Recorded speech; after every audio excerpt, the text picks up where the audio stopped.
Greetings, being. It is April 15th, 2012, everybody's favorite day. So today I'm talking to you about the last and often less acknowledged concept of the spiritual workout concepts called we belong to the planet, not the planet to us. And I say it's often forgotten or less acknowledged. It just doesn't come up as frequently in regular conversations as I think it might. And embedded in this concept is so very much. And I'm going to just focus on two things today, because they really do relate to how we behave all the time. And the concept is a frame within which we can operate and feel good about. Now again, the idea we belong to the planet, not the planet to us, it means a million things. But fundamentally it means that when we as humans, spiritual beings having human experiences, when we align ourselves with the nature of nature, then we align ourselves with well-being and everything's honky-dory. So we know that one of the ways that nature manages itself is to be in a constant state of change. And this one probably sounds a little bit more familiar, because if it comes up at all, this is the place that it most often comes up. So the planet is in a constant state of change. We humans are also in constant states of change. And yet, don't most of us often want to just resist change at every point? So the idea is, when we stop resisting the change, when we offer it no resistance, when we go with the flow, we are aligning ourselves with the nature of nature. This is how things are.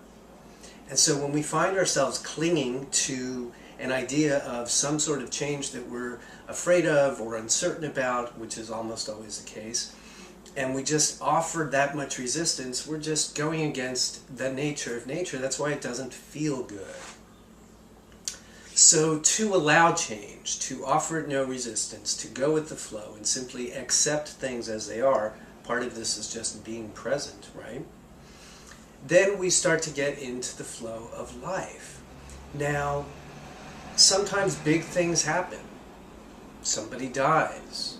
Somebody is in an accident. Some life-altering diagnosis comes in.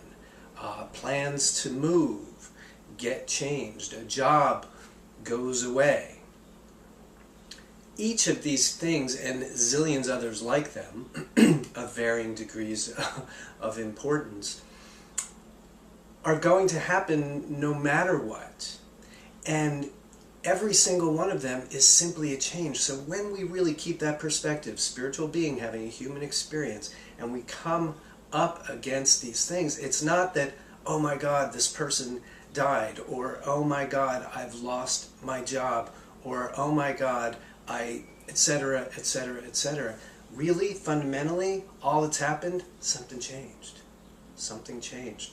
So, as we get more and more comfortable with the idea of change, we align ourselves more and more with the nature of nature, and things just get a lot easier.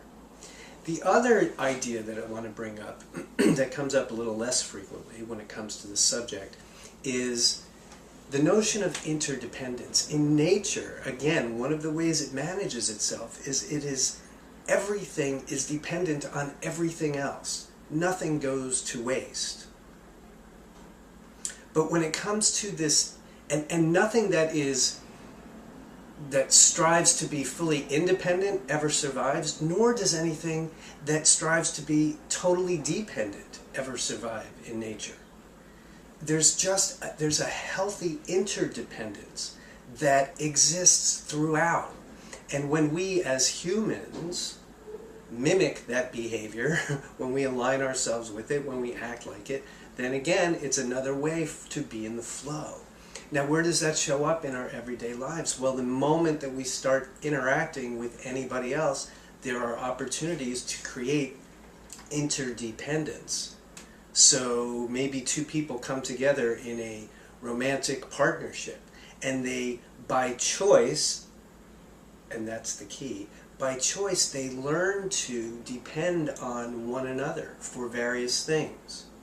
I depend on you to pick up the kids at 3 o'clock from school every day because I'm at the office, and you depend on me to be at the office to bring home the paycheck, etc. There's no outside force inflicting anything on anybody.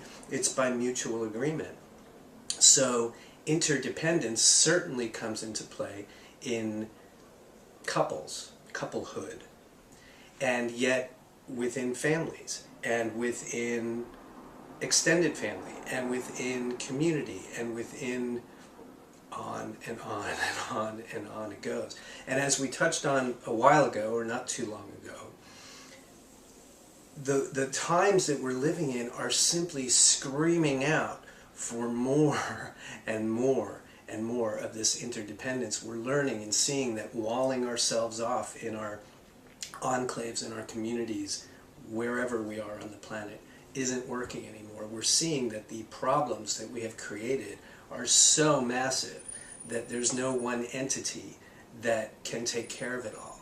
So in a way, we are being forced into this particular notion that we need to look up, look around, see there are other people, not act like we are independent from them.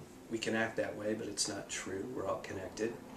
And not act as though we don't have some responsibility for what's going on, and look at each other and say, oh, you can help here, and you can help here, and I can help here, and we start to depend on one another beyond just our partnerships and our immediate families.